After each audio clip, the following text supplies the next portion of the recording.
So I've been working on this aluminum stem for this big aluminum sculpture I'm making.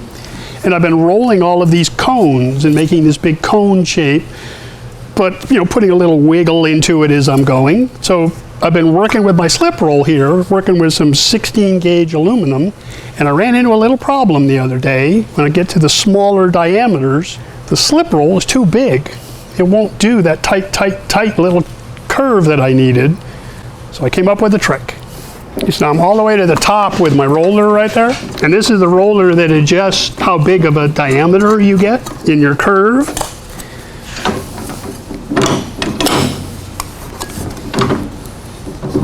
Come on.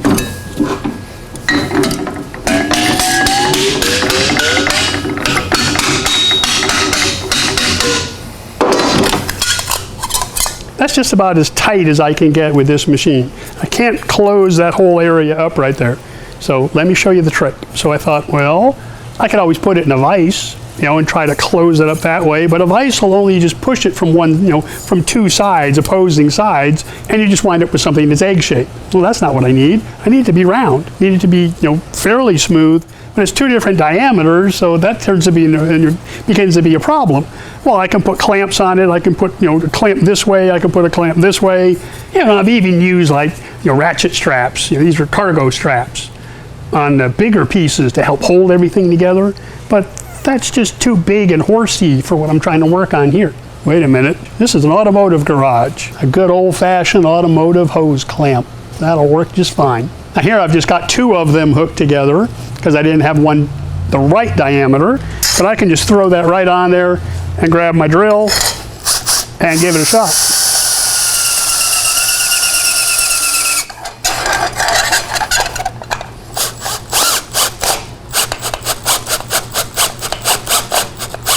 Remember to keep your fingers out of it.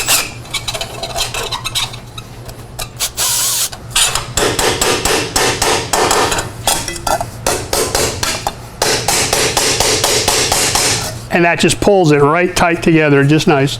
You can even up the ends, that's what I was just doing. So now the ends come out straight. Now I can come in with my TIG. I can get, 2, 3, 4 little tacks in there, get my hose clamps off. I can put a couple more tacks in it. I can come inside, weld inside.